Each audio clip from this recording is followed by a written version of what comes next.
Bienvenidos al Seminario del Lenguaje de la Música. Le llamamos a este seminario el lenguaje de la música porque queremos que entiendan que la música sí es un lenguaje. Cuenta con todos los elementos de un lenguaje. Tiene su gramática, sintaxis, tiene comunicación y tiene significado. Ahora, el significado es abstracto, no concreto, por eso es que algunos se confunden en este punto. Pero sí es un lenguaje. Y en estas sesiones les vamos a mostrar que la escritura enseña esto, que hay lenguaje en la música. Incluso es una de las ilustraciones que usa la Biblia.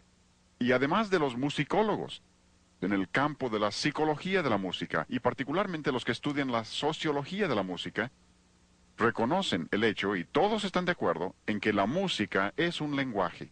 Y si podemos entender el lenguaje, podremos tener discernimiento en el campo de la música, porque nada puede conocerse de la verdad aparte del lenguaje.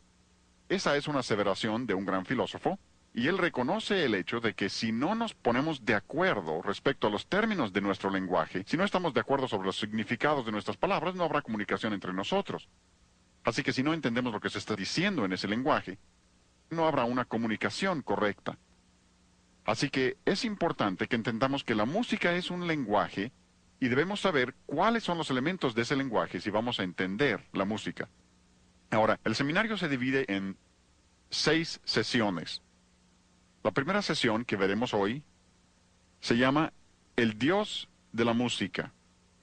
¿La música fue una idea tardía de Dios? ¿O es algo que forma parte permanente de la economía divina? A la segunda sesión le llamamos El mensaje de la música.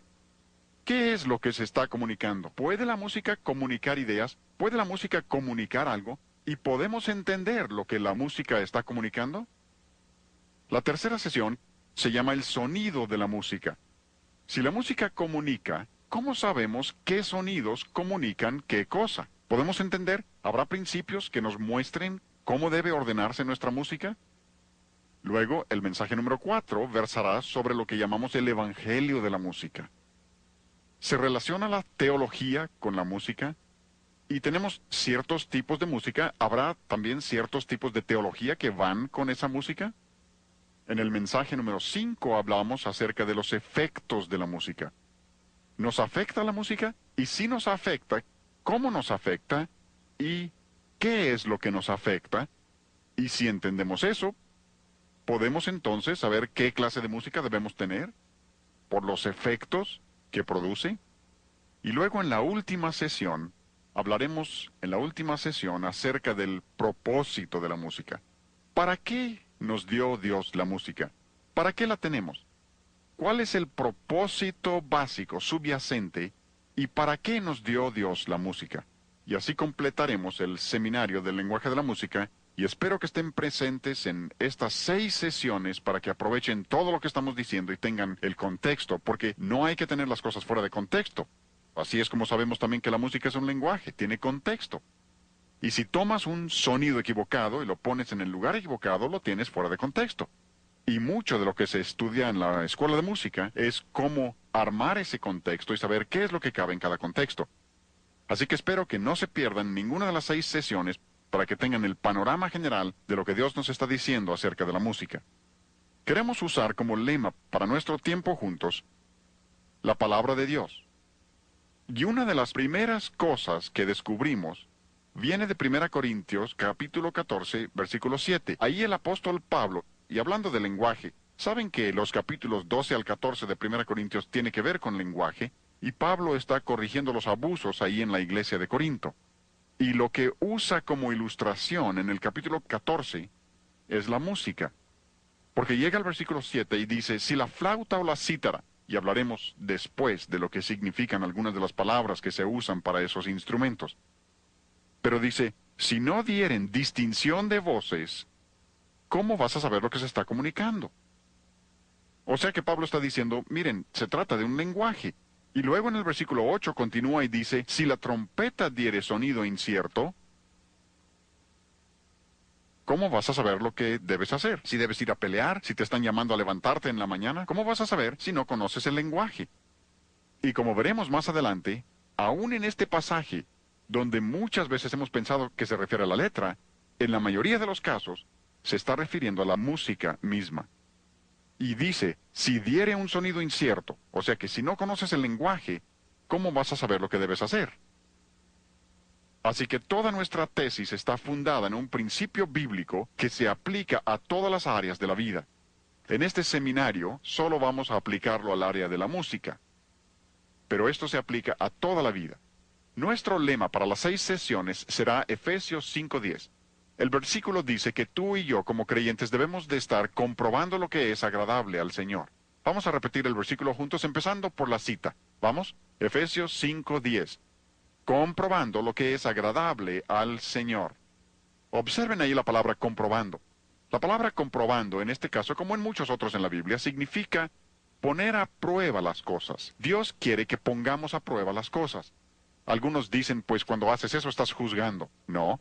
Juzgar es pronunciar sentencia sobre alguien o algo. Y aunque la Biblia nos pide en ciertos casos que hagamos eso, aquí no se está refiriendo a eso. Aquí se refiere a poner a prueba. Ponemos a prueba casi todo.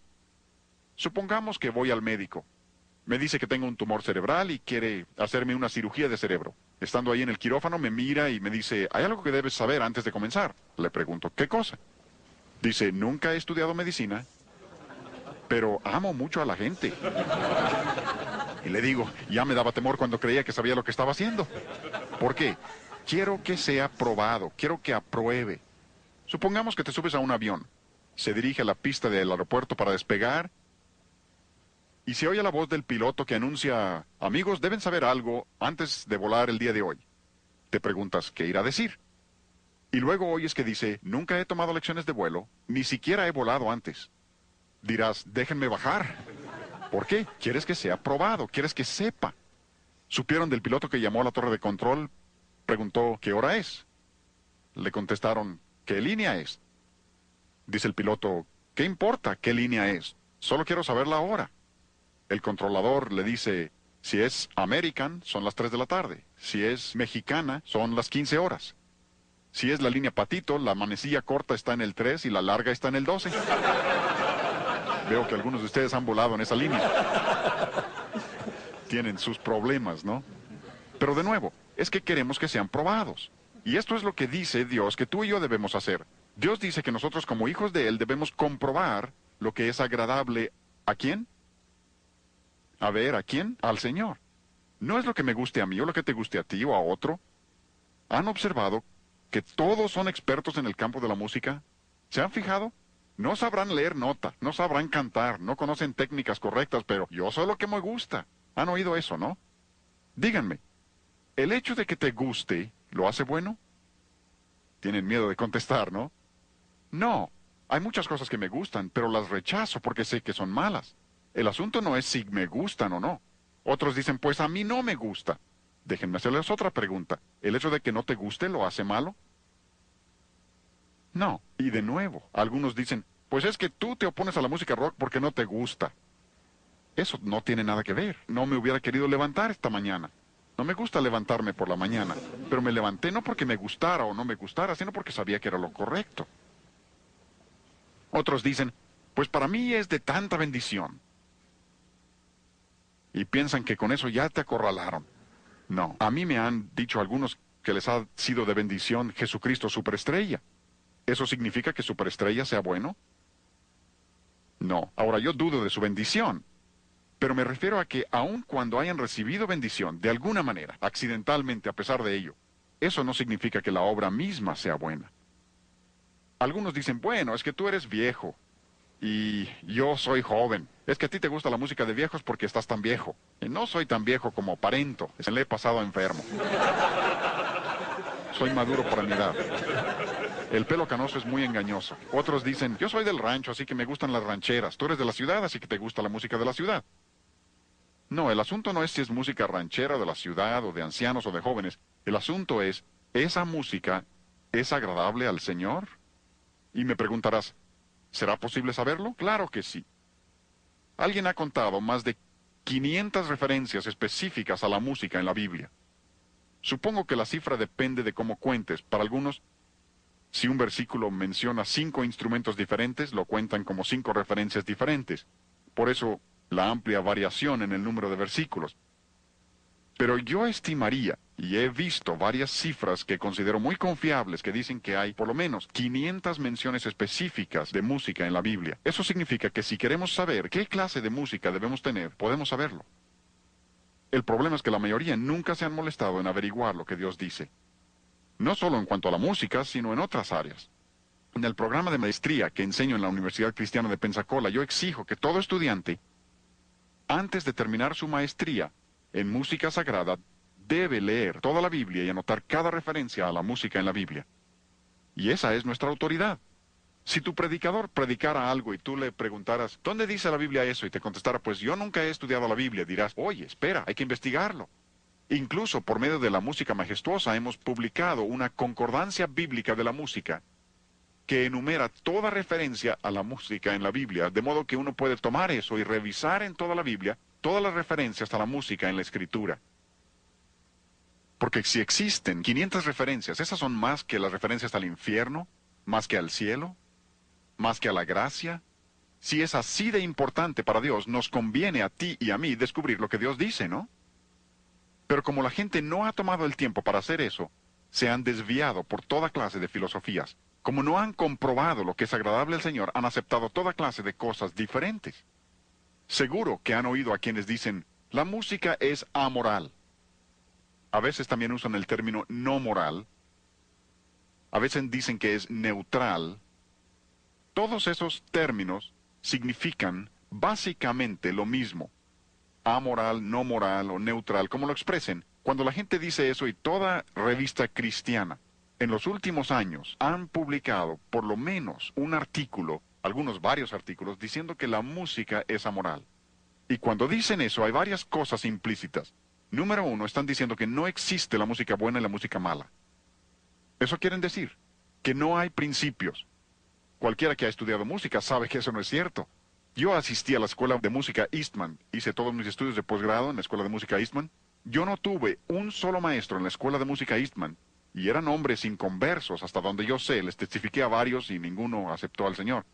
Pero no tuve un solo maestro que creyera que la música era amoral. Esta es una idea totalmente nueva. Ninguna generación, si te remontas a la historia, ninguna generación jamás ha creído que la música fuera amoral hasta la nuestra. Y creo que la razón básica es MCC.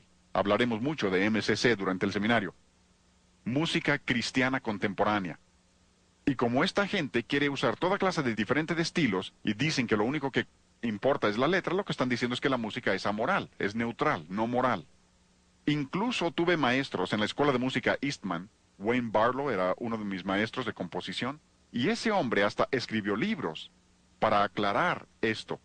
Howard Henson, quien era director de la escuela de música Eastman durante casi 50 años, un músico singular de renombre internacional, compuso óperas, sinfonías y en uno de sus mejores libros dijo, la música puede ser filosófica u orgiástica, o sea que te puede elevar intelectualmente, filosóficamente, o puede ser sensual. Incluso usa el término orgiástica.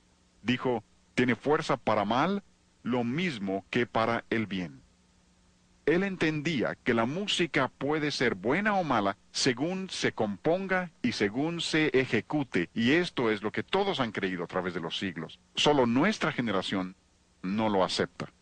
Y esto nos conduce a un enigma, un rompecabezas.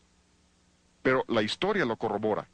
Conforme el hombre se vuelve más intelectual, más culto en la sociedad, más desarrollado industrialmente, ¿qué ha sucedido con su moralidad? Siempre se deteriora. Pueden verlo en Roma. Roma no cayó por ser una cultura tan maravillosa, cayó porque perdieron el rumbo moralmente. Grecia lo mismo. Egipto lo mismo. Estados Unidos, nuestro país. En la medida que hemos desarrollado increíblemente las comunicaciones, computadoras, toda clase de tecnología, ¿qué ha sucedido con nuestra moralidad? Tenemos computadoras que nos permiten llevar una Biblia en el bolsillo. Pero al mismo tiempo, nuestra moralidad se ha deteriorado. Tenemos problemas terribles con toda clase de inmoralidad, enfermedades venéreas y todo lo que lo acompaña. ¿No es increíble?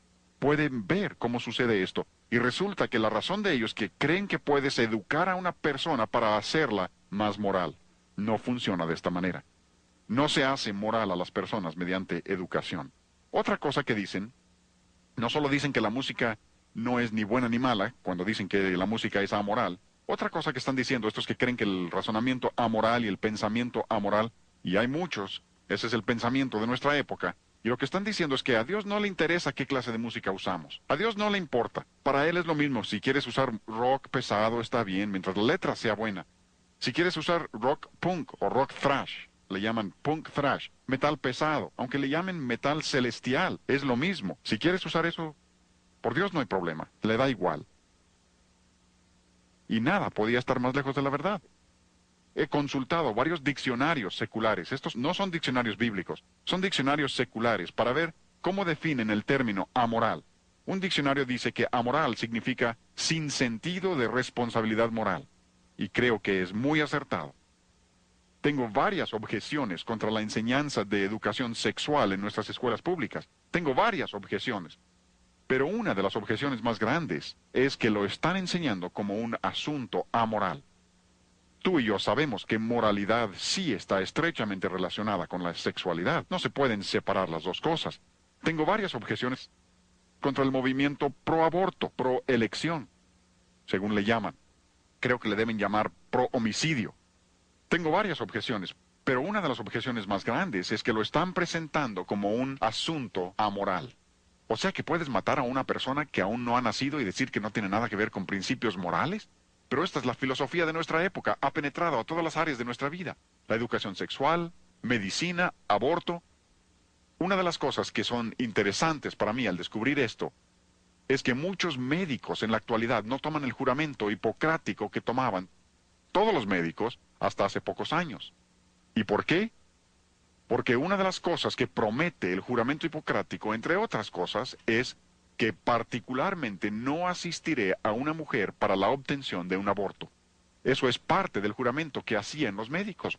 Con razón, muchos de ellos no la quieren tomar. Y la razón por la que han adoptado esa postura es que, según dicen, es amoral. No es algo que sea afectado por ningún principio moral. ¿Hasta dónde puede llegar la necedad? Ahí es donde los diccionarios son perfectamente acertados. Otro diccionario dice, amoral significa incapaz de distinguir entre lo bueno y lo malo. Y eso también es muy acertado, porque estas personas que hablan de razonamiento amoral y pensamiento amoral, por ejemplo en el campo de la música, los que creen que la música es amoral, y que puedes tener rock o rock pesado o metal pesado, lo que sea, y llamarle cristiano, pronto pierden su sentido de lo bueno y lo malo también. Pronto pierden el sentido, como les mostraré en la sesión 4 cuando hablemos acerca de los evangelios de la música, y que la mejor táctica de Satanás para introducir su evangelio falso a las iglesias es por medio de la música. Y la razón es que cuando han aceptado una música incorrecta, luego pierden el sentido de lo bueno y lo malo, y no pueden distinguir la verdad del error. Ese es un ejemplo perfecto de eso. Y Dios comenta respecto a esto. En Isaías capítulo 5, versículo 20, la palabra de Dios dice, ¡ay de ellos! Dios pronuncia una maldición sobre esa clase de razonamiento. Y Dios incluso condena a las personas que piensan de esa manera. ¡Ay de aquellos que a lo malo llaman bueno y a lo bueno malo! Y luego continúa el versículo y habla de que no pueden distinguir entre lo dulce y lo amargo, y pierden incluso la capacidad para distinguir entre luz y tinieblas, dice Dios. ¿Por qué? Porque han aceptado la idea de que no hay bueno y malo, y han perdido su sentido de responsabilidad moral y de bueno y malo. Este es un libro muy interesante, se llama La clausura de la mente americana, por un hombre que se llama Alan Bloom. Ahora, él es maestro de pensamiento social en la Universidad de Chicago, una excelente escuela cristiana. Saben que no es así. Es una de las escuelas más liberales en el país. Ahora, quiero que entiendan el trasfondo de este hombre. Es maestro de pensamiento social en la Universidad de Chicago. Cuando recién salió su libro, los liberales estaban fascinados, elogiándolo a más no poder. Luego de pronto entendieron lo que estaba diciendo, y ya no les gustó tanto. Pero él toca varios puntos con mucho acierto. Oigan lo que dice. Bien pudiera ser que la locura más grande de la sociedad le parezca normal a ella misma. Esa es una cita formidable. ¿Ven? Porque el aborto es una locura absoluta. Se nos ponían los pelos de punta cuando leíamos de madres en la India que arrojaban a sus bebés al río Ganges. Nuestro país ha ido mucho más allá. Las últimas cifras que yo vi reportaban que nuestro país en este momento está matando bebés antes de que nazcan a razón de más de 4,000 diarios. 4,000 diarios. Una locura absoluta. Pero si te opones, te meten a la cárcel. Te tachan a ti de loco. Homosexualidad es una locura, un disparate, pero ha llegado a ser aceptado ahora. Recientemente en la ciudad de Nueva York desfilaron más de 500,000 personas promoviendo la homosexualidad, promoviendo esas inclinaciones. ¿Ven? Bien pudiera ser, dice, que la locura más grande de la sociedad le parezca normal a ella misma. Y parte del problema es que nuestros juzgados ahora operan sobre las opiniones de la sociedad, no sobre la ley misma. Están decidiendo sobre la base de lo que es normal y aceptado entre la sociedad y la cultura. Y esa no es ninguna base. Observen además aquí, particularmente los padres, ustedes necesitan tomar nota de esto. Dice, la televisión en comparación con la música, ahora, no está menospreciando los efectos de la televisión. Reconoce los efectos tremendos que puede tener la televisión, pero dice, si lo comparas con la música, juega un papel comparativamente pequeño en la formación del carácter y los gustos. Recuerden que este es un maestro de pensamiento social en la Universidad de Chicago, no es un predicador. Y no está menospreciando la televisión, pero dice que si comparas eso con la música, ¿quieres desarrollar el carácter y los gustos de los jóvenes en el sentido correcto? Dice, no se preocupen únicamente por la televisión, fíjense en la música que están escuchando, porque tendrá un efecto aún mayor. Y luego habla muy específicamente, y no voy a ser tan específico en estos seminarios, pero su libro dice con mucha claridad, la música rock apela a un solo factor, la apelación barbárica al deseo sexual. Él abiertamente reconoce, como casi todos en el campo del rock secular, que su música es la música de la sensualidad, solo que ellos no le ven nada de malo a eso, pero nosotros como cristianos sí debemos verlo. Luego continúa y dice, los jóvenes saben esto perfectamente, aun cuando sus padres no. O sea que la juventud entiende lo que está sucediendo, aun cuando los padres frecuentemente son engañados. Me gusta este libro, me gusta su título, se llama Matándonos de deleites. Neil Postman es maestro de artes y ciencias de la comunicación en la Universidad de Nueva York. Y repito, que quiero que vean su trasfondo, ¿sí? Pienso que pudiera tener un trasfondo cristiano, pero no da evidencias de que entienda principios cristianos, aun cuando creo que tiene un trasfondo cristiano. Pero él dice cosas muy interesantes en su libro, lo citaremos en varias ocasiones durante este seminario. Dice, sostener que la tecnología, o la música en este caso, es neutral, no moral, amoral, es una ridiculez pura y simple. No podría haberlo dicho mejor yo mismo. Lo que está diciendo es que el medio, como dice Marcia McLuhan, el medio es el mensaje. Está diciendo que no se puede separar el medio del mensaje, y lo demostraremos eso en varias de las sesiones para comprobar que eso es cierto. No se pueden separar las dos cosas. La manera de decir algo determina en gran medida lo que significa. Y él dice, no se puede separar la tecnología, y aquí está hablando de la televisión en particular, y ese es el ejemplo que usan la mayoría de los de la música cristiana contemporánea. Usan la televisión como ilustración para decir que lo que importa es únicamente la letra. Pero aún este hombre reconoce que la televisión, que es un objeto neutral, no es un objeto viviente, como lo es la música. Pero dice que aún la televisión no se puede considerar neutral o no moral. Lo interesante, y esto es algo que sé que la Biblia lo dice, y sé que es absolutamente cierto, pero me cuesta trabajo aceptarlo. ¿Tienes cosas así? Sabes que son ciertas, y la Biblia lo dice, pero es difícil. Cuando Jesús dijo en Lucas 16 que los hijos de este siglo son más sagaces que los hijos de la luz, yo digo, no debe ser así. Los cristianos que tenemos la palabra de Dios, tenemos al Espíritu Santo para guiarnos, debemos entender mucho más que el mundo, ¿no? Pero con frecuencia vemos que el mundo entiende cosas que aún algunos cristianos se niegan a aceptar. Por eso citamos a tantos de estas personas en el seminario para demostrar que aún el mundo acepta estas cosas y las entiende. Este es un libro muy interesante por un inglés que se llama David Tame. De nuevo, creo que este hombre entiende principios cristianos, pero es un escritor secular. Ha escrito un libro que se llama El poder secreto de la música. Menciono este libro porque particularmente tantas personas me preguntan, ¿usted se opone a la música rock? ¿Se opone a alguno de los compositores y su estilo de vida? ¿Y qué de Beethoven? Y Mozart, y Haydn, y estos hombres. Muchos de ellos no eran cristianos y no vivieron como debían y aceptas la música de ellos. ¿Por qué? David Tame da la mejor respuesta que yo he visto. En su libro, él analiza todo el trasfondo, pero dice, El concepto de que la música afecta el carácter fue la gran fuerza que inspiró la vida de los grandes compositores. Y es que todos los compositores del pasado, aun cuando no hayan sido todo lo que debían ser en su vida personal, buscaban elevar a las personas y ayudarles con su música. Es por eso que pasaron años estudiando el arte de la música. Beethoven era maestro de su arte. Tenemos incluso algunos de los ejercicios de las composiciones de Haydn y se ve su desarrollo como músico. Pasó años de su vida desarrollando el arte porque consideraba que podía afectar el carácter y ayudar a la gente y elevarla. Esa es la filosofía que viene de los griegos y se llama la doctrina del ethos, que la música sí afecta el carácter.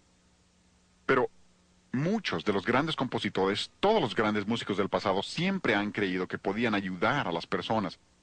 Es como un médico, vas al médico y te dice que tienes apendicitis, quiere quitarte tu apéndice. Le preguntas, doctor, ¿es usted cristiano? Dice, no, entonces no me dejo operar. Eso sería una locura.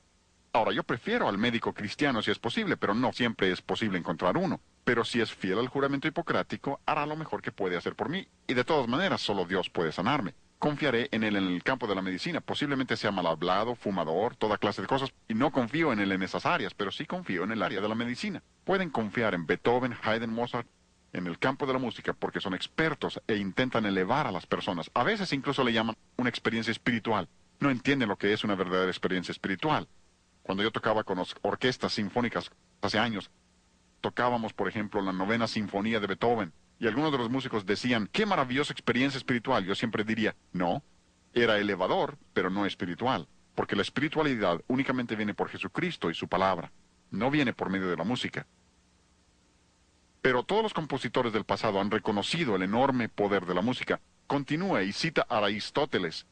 Si uno escucha música mala, tiende a ser una persona mala. Si escucha música buena, tiende a ser una persona buena. ¿Ven? A través de los siglos los hombres han pensado así. Aristóteles creía esto, Pitágoras lo creía. Podríamos enumerar un sinfín de hombres del pasado que entienden que la música sí afecta el carácter.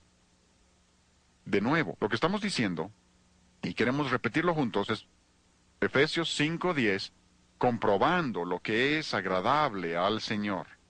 Ahora, si vamos a hacer eso, tenemos que ir a la Escritura. Así que vamos a 3 versículos que quiero que escriban, porque quiero que recuerden estos. Estos son de enorme importancia. Esto será fundamental para todo lo demás que digamos en el seminario. Y si entienden lo que estamos diciendo aquí, habrán adelantado mucho en el desarrollo del discernimiento en el área de la música. Quiero darles 3 versículos que nos enseñan 3 cosas acerca de Dios, y los 3 versículos dicen básicamente lo mismo. Y como dijimos antes, siempre que Dios repite algo es con un propósito. A ti y a mí se nos acaban las palabras. Cuando alguien te pregunta, qué gusto verte, ¿cómo estás? Realmente no quieres que te cuente. Si te empieza a contar del dedo que le duele y de sus caries, realmente no quería saber eso, solo es una manera de saludar. Pero Dios no hace eso. Cuando Dios repite algo es con un propósito. Y Dios repite esto 3 veces. La primera vez está en Éxodo, en el primer canto que la Biblia contiene, Éxodo 15:2. Eso está en los libros históricos. Si pasamos a los libros poéticos, en el Salmo 118:14 encontraremos la misma verdad. El segundo grupo importante del Antiguo Testamento, la misma verdad. Si pasamos a los libros proféticos, el tercer grupo importante, en Isaías 12:2 encontraremos la misma verdad. Y para mí es interesante, además, que Dios enseñe esto en las 3 secciones importantes del Antiguo Testamento. Y uno de los lugares es el más interesante que les mostraré en un momento. Pero los 3 versículos dicen lo siguiente, de una manera u otra. Jehová, se refiere al Señor, Yahvé, Jehová es mi fortaleza y mi cántico, y ha sido mi salvación. Estos versículos nos enseñan 3 cosas acerca de Dios. Primero, estos versículos dicen que Dios, el Señor, es nuestra fortaleza. Él no solo nos da fortaleza como cristianos, Dios es nuestra fortaleza. ¿Entienden eso? Jesús lo dijo de esta manera. En Juan capítulo 15 dice, yo soy la vid, vosotros sois los pámpanos. Si los pámpanos no permanecen en la vid, ¿qué sucede? Se seca, muere. ¿Por qué? Porque la vid es la fortaleza de los pámpanos. Por eso dijo, sin mí nada podéis hacer. Tenemos que permanecer en Cristo. Jesús dijo, tienen que permanecer en mí. Mis palabras deben permanecer en ustedes. Es que la vid no solo provee fuerza para el pámpano, la vid literalmente es la fuerza del pámpano. ¿Me entienden? Dios es nuestra fortaleza. ¿Sí? Voy a pasar a lo tercero, regresaré a lo segundo en un momento. También dice, Él es nuestra salvación. Y creo que aquí cambia un poco la sintaxis. Porque de una manera muy singular, por medio de la encarnación, Jesucristo ha llegado a ser salvación para nosotros. La salvación no está en una iglesia, la salvación no está en un credo, la salvación no está en una religión. La salvación está en una persona. Si no tienes a la persona, no tienes salvación. Y la persona es Jesucristo. ¿Sí? ¿Me están entendiendo? Dios es nuestra fortaleza, Dios es nuestra salvación. Pero observen lo que dice entre esos dos, sin perder un solo paso. Dice, Jehová es mi fortaleza y mi cántico. Dios también es nuestro cántico. Yo sé que alguno dice, pues probablemente ese es un cántico de alabanza a Dios o un cántico que se refiere a Dios. No. La palabra que ahí se traduce cántico, como muchos términos que les mostraremos en este seminario, no se refiere a alabar a Dios con palabras, se refiere a la música misma. El término hebreo es simrat, que literalmente significa música instrumental. A eso se refiere. Dios es mi instrumento, y la palabra literalmente significa pulsar las cuerdas de un instrumento. Incluso ahí les doy la referencia de Strong. El número que pueden consultar de Strong es 2176. Y a propósito, esta palabra únicamente se usa en estas tres citas. No está en ninguna otra parte del Antiguo Testamento. Y creo que cuando Dios limita de esa manera el uso de la palabra, intenta darle un significado especial. Porque esa palabra viene de la palabra samar, que literalmente significa hacer sonar las cuerdas del instrumento, no con púa, sino con los dedos mismos. Amigos, lo que nos dice esto es que Dios es nuestra música. Así como Dios es nuestra fortaleza, así como Dios es nuestra salvación, Dios mismo también es nuestra música. La música es parte de la naturaleza de Dios. Dios mismo es musical. Me preguntarás, ¿realmente crees que Dios es musical? Claro que sí. Incluso la música es lo único que yo sepa. Si tú sabes de otras, me gustaría saberlo. Es lo único que yo sepa que estaba en el cielo antes de que Dios creara el mundo, que tenemos aquí en la tierra con nosotros y que tendremos en el cielo en el futuro. ¿Saben de alguna otra cosa? Yo no. A mí me gusta predicar. Predico a la menor provocación y hasta provoco. Pero allá no necesitaremos predicación, pero sí cantaremos. Tendremos música, música instrumental. Apocalipsis habla de música instrumental. ¿Saben por qué? Porque Dios es musical. Es parte de la naturaleza de Dios. Y algunos dicen, incluso he leído algunos libros cristianos que dicen, Dios hizo la música para el hombre. No, Dios no hizo la música para el hombre. Había música en el cielo antes de que Dios creara al hombre. Incluso leí un libro cristiano, ¿se imaginan? Dice, el hombre aprendió a producir música imitando a los animales.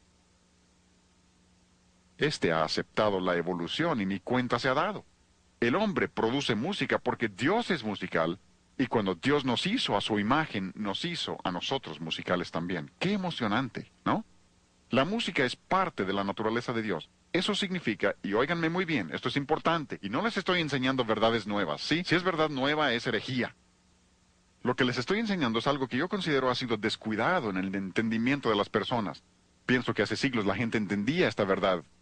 Y en nuestra generación, cuando tenemos más proliferación de la música, tenemos menos entendimiento de ella.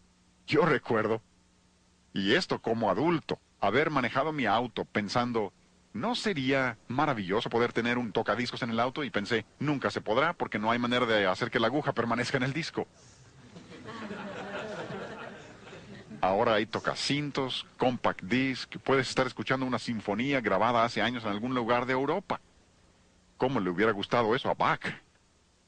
Pero al mismo tiempo que tenemos esa proliferación de música, tenemos menos entendimiento del significado de la música y su mensaje.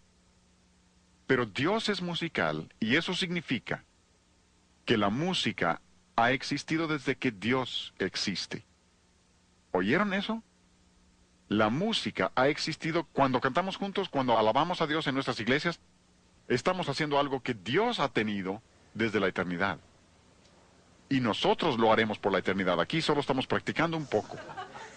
Si eso no te emociona, tienes descompuesto el emocionador. es que la música es parte de la naturaleza de Dios. Ahora lo que sigue se va a poner un poco técnico, pero quiero que vean que sí existen pruebas de lo que estoy diciendo. Por ejemplo, en Sofonías 3:17 dice, Jehová está en medio de ti, poderoso, Él salvará, se gozará sobre ti con alegría, callará de amor, y ¿saben qué más dice? Se regocijará Dios sobre ti, su Hijo, con cánticos. Dios dice que cuando tú y yo hacemos lo correcto, ¿qué hace Dios?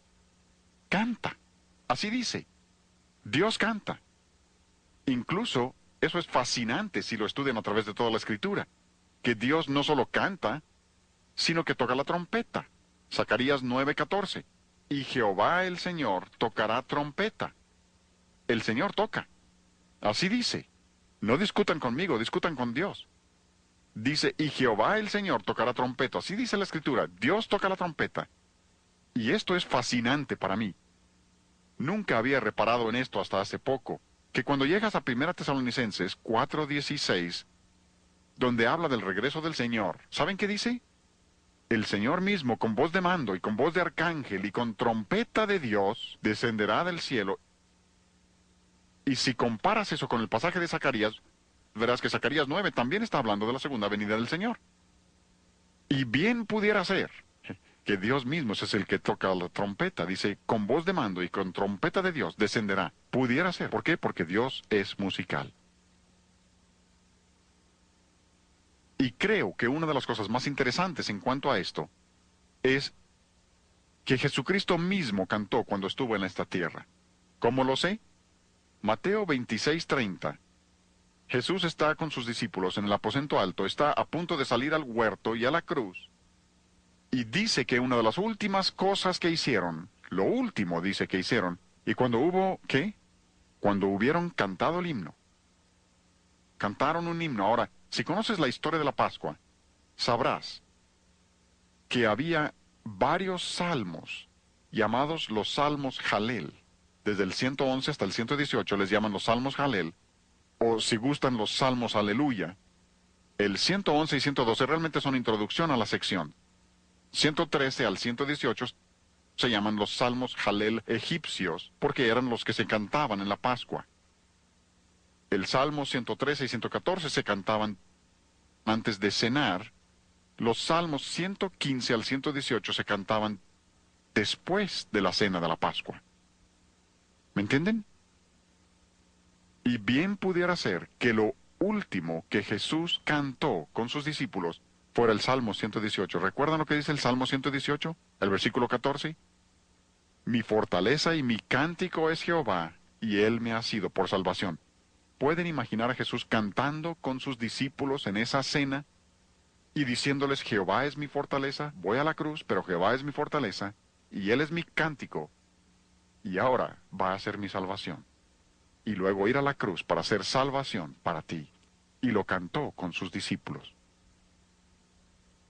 Dios canta, Dios es musical, eso es parte de la economía de Dios. Y ahora viene la parte técnica. Llegamos a la serie de sobretonos. Ahora, la serie de sobretonos es muy interesante. Y voy a pasar acá al piano para mostrarles esto. Me llevo esto. Y aquí en el piano les mostraré esto, porque tienen en la serie de sobretonos, y esto ha sido reconocido desde hace muchos años, tienen varias notas. Lo que estoy tocando en este momento se llama do bajo. No es el do más bajo del piano, pero se llama do bajo. Al sonar esa nota, hay otras notas que están sonando junto con ella. Por ejemplo, al tocar ese do bajo, hay una nota que está exactamente a una octava por arriba de la primera. Una octava es donde las notas están en una relación de 8 notas. 1, 2, 3, 4, 5, 6, 7, 8. 1, 8. Esa es una octava. Así que esas dos notas están a una octava de distancia. Por eso dos notas a una octava de una de la otra, sean graves o agudas, donde estén, si están a una octava, la relación de sus frecuencias siempre es de 2 a 1. Ampliaré eso en un momento. Siempre es de 2 a 1. ¿Por qué? Porque el número 2 de la serie, número 1 es el fundamental, número 2 siempre es una octava. Pero si seguimos ascendiendo a través de la serie, le llaman parciales o armónicas, seguimos ascendiendo, número 3 es una quinta arriba de la segunda nota. 1, 2, 3, 4, 5, 1, 5.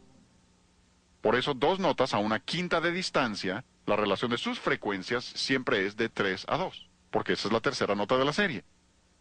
Si seguimos ascendiendo a través de la serie hasta el número 6, 4, 5, 6, llegamos a un acorde mayor. Por eso tanta de nuestra música se desarrolla sobre mayores. Nada tiene de malo el menor, pero así se presentan las notas en la serie armónica. Y en un momento les explicaremos más de esto para mostrarles cómo todo retorna a esta serie armónica. Pero lo que quiero mostrarles ahora es que todas esas notas, desde 2 hasta 6, y observen que lo que les he anotado las frecuencias, el do bajo tiene 66 vibraciones, el siguiente 132, exactamente el doble. El cuarto, que está exactamente a una octava arriba del 2, tiene 264. Y si observan, todos esos números son múltiplos de 11. Y hay exactamente 66 vibraciones entre el primero y el siguiente. Pueden seguir eso hasta arriba. Hay una razón para eso. Tiene su diseño. No es casualidad. Sí, hay razones absolutas para lo que Dios hace. Y lo que les estoy mostrando no es algo que el hombre haya inventado. Lo que les estoy mostrando era conocido por Pitágoras antes de Cristo. Es la manera como Dios ha diseñado el sonido.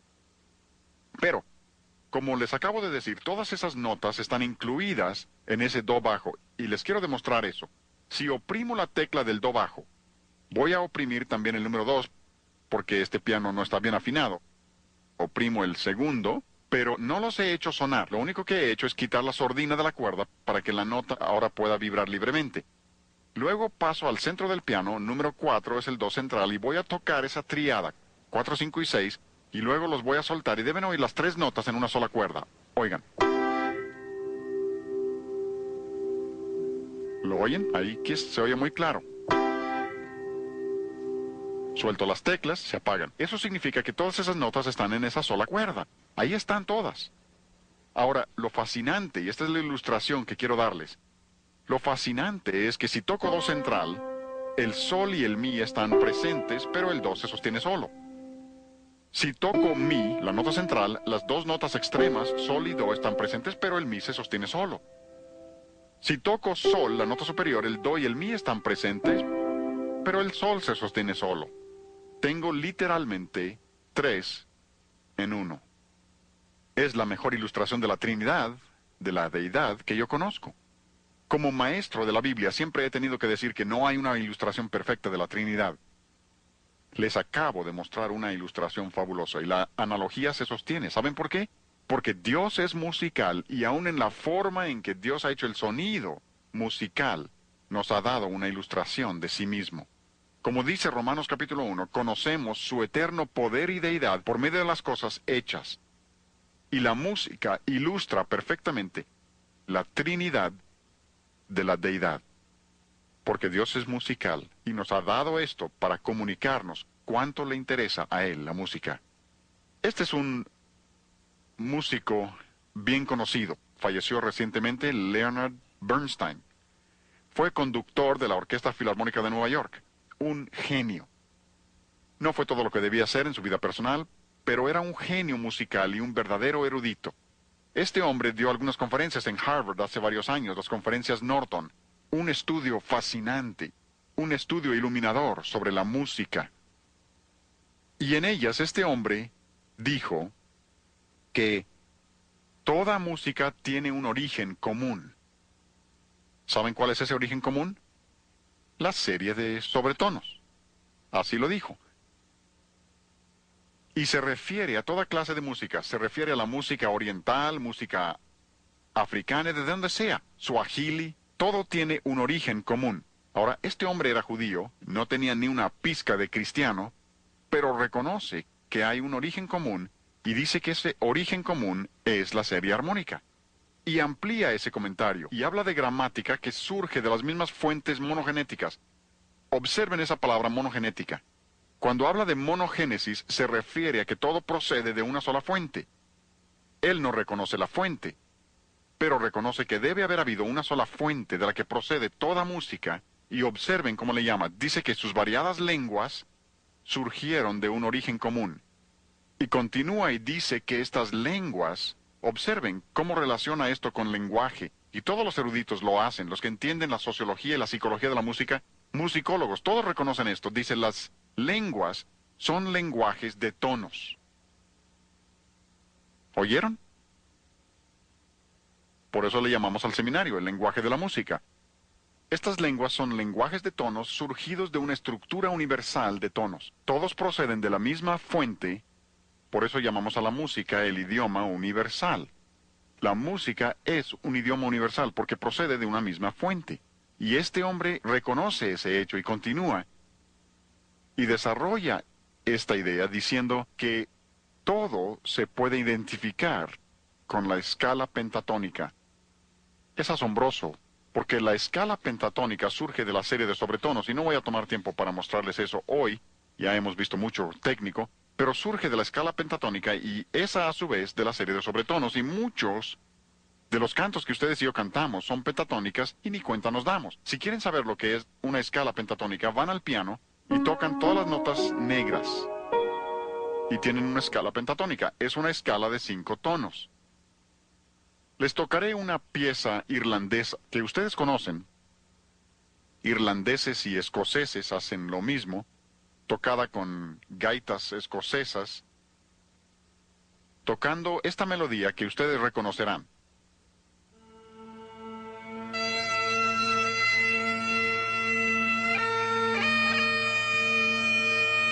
¿Ya lo reconocieron?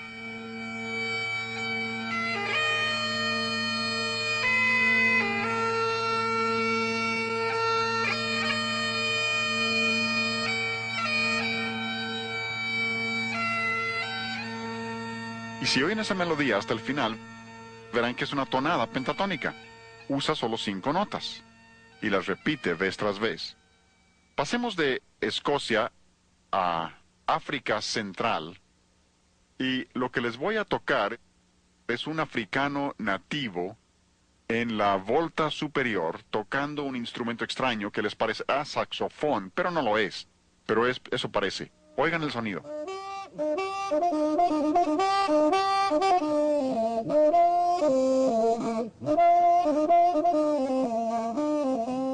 De nuevo, observan, tienen la escala pentatónica, incluso son las mismas notas del primer ejemplo, las mismísimas notas. África, Escocia. Esa escala pentatónica es parte de la monogénesis. Tenemos varios himnos que cantamos. Si cantan, cuán firme cimiento se ha dado a la fe. Esa es una melodía pentatónica. O, oh corazones te ofrecemos Dios. Y así sucesivamente. ¿Cuántos cantos que conocemos? Lo mismo que en cualquier país, descubrirán que muchas de las melodías originales, los nativos de ese país, proceden directamente de la escala pentatónica. ¿Por qué? Porque hay una sola fuente. Ahora, el señor Bernstein dice que su desarrollo se llevó 10 millones de años. Es asombroso. Eruditos que son y pierden el camino cuando aceptan la evolución. Nosotros sabemos que es porque Dios es la fuente, y Dios es musical, y cuando nos hizo a su imagen, nos hizo musicales, y puso ese lenguaje musical en todas las personas. Este es un libro muy interesante, por una mujer que se llama Connie Fortunato. La señora Fortunato es experta en el campo de la música infantil y la manera en que la música afecta a los niños. Dice cosas muy interesantes en el libro. Por ejemplo, habla de la manera en que la música afecta a los bebés, aún antes de que nazcan. Pueden oír sonidos, aún antes de nacer. Por eso nos dicen que un bebé reconoce su propio idioma para cuando tiene 3 días de nacido. Ya conoce su propio idioma porque lo ha estado escuchando desde siempre. ¿Y se imaginan luego abortar un ser humano con ese conocimiento? Nos dicen que un bebé puede aprender a reconocer una sinfonía de Mozart y entenderlo para cuando tenga 6 meses de edad. Y dicen que escuchar una sinfonía de Mozart por su orden complejo, si vieras algunas de mis obras para orquesta, siempre digo que la mejor herramienta es el borrador. Borro más de lo que escribo. Pero Mozart no. Mozart era tan genial que lo componía todo en su mente y luego anotaba lo que tenía concebido. No hay borraduras en su obra. Y dicen que esa organización compleja ayuda al niño a organizar sus pensamientos. Y Connie Fortunato continúa y habla del desarrollo de los niños, como la música les ayuda en su desarrollo psicomotriz, su coordinación, comprensión, habilidades físicas. Pero dice que también les ayuda en su desarrollo afectivo, emocional. Para un desarrollo emocional correcto, por eso una música mala te lleva emocionalmente en una dirección equivocada. Pero continúa y dice, tercero, también les ayuda en su desarrollo intelectual. Hablen con el director de banda en la escuela que ustedes gusten y les dirá que los niños más inteligentes de la escuela están en su banda. No es que los más inteligentes estén en la banda o en la orquesta, es que estar en el campo de la música los hace más listos. Ayuda a su desarrollo intelectual. Así que la música nos afecta de muchísimas maneras. Y si la música nos afecta de esa manera, y la música es tan importante y debemos entender lo importante que es, entonces la música reflejará una filosofía. Toda música refleja una filosofía. Pasas por una cantina y están tocando cierta clase de música allí, ¿no? Esa música refleja la filosofía de ese lugar, por eso esa clase de música no cabe en la vida de un cristiano. Pasen por un club nocturno y oirán cierta clase de música allí, ¿no? Esa música refleja su filosofía y lo que creen en ese club nocturno. Por eso no debemos tener eso en nuestras iglesias ni en nuestros hogares. Muchas difusoras cristianas, no todas, muchas han tomado ese sonido de club nocturno y lo han introducido a nuestros hogares, enseñando a nuestros jóvenes a familiarizarse con ello y a disfrutarlo. Y con ello han destruido la separación que Dios quiere que haya entre nosotros y el mundo. Porque si su música no nos parece mala, el lugar tampoco nos parece tan malo. Refleja una filosofía. Y creo que necesitamos reconocer esto. Nuestra música sagrada refleja nuestro concepto de Dios. Toda música sagrada que usemos refleja lo que creemos acerca de Dios. Si usas música majestuosa como música sagrada, es porque crees en un Dios majestuoso.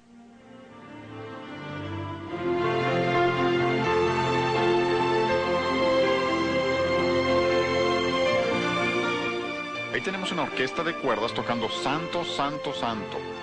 Observen la majestuosidad de la música porque está pintando un cuadro, si ustedes gustan, y mostrando que si creemos que Dios es majestuoso, nuestra música también debe ser majestuosa. Pero, si no crees eso y piensas, bueno, yo puedo tener música sentimental como mi música sagrada, probablemente es porque piensas que existe un Dios sentimental que todo perdona y que es un anciano allá arriba y que no importa lo que hagamos, siempre que nos arrepintamos, Él nos perdona.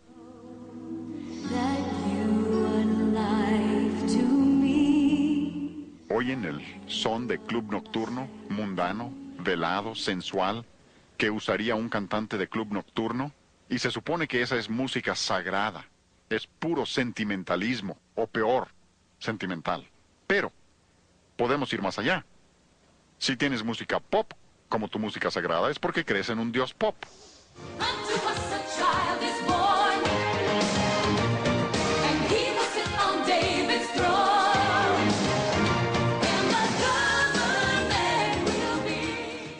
Se supone que esa es música sagrada, hablando de sentarse en el trono y todo eso, pero ha convertido a Dios en un Dios pop.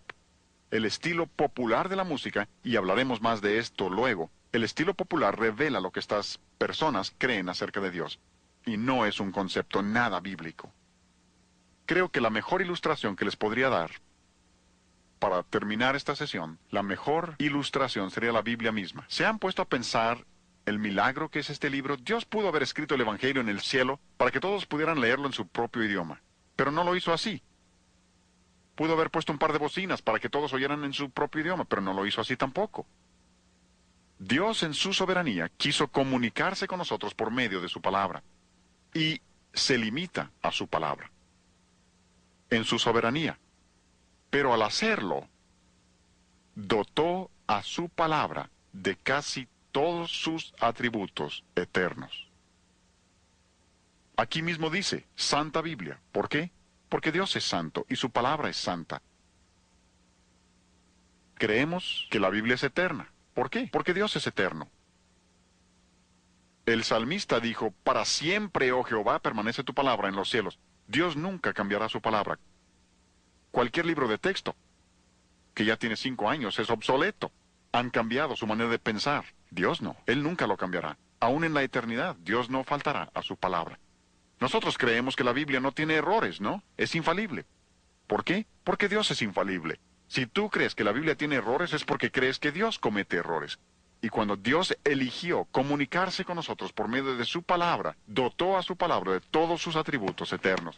Y yo les estoy diciendo que si nosotros como cristianos reconocemos quién es Dios y lo que a Dios le interesa a nuestra música, entonces buscaremos que nuestra música sea agradable al Señor, que sea lo que Él desea para que comunique nuestra manera de vivir, nuestro carácter y lo que creemos acerca de Dios y lo que Dios quiere que seamos.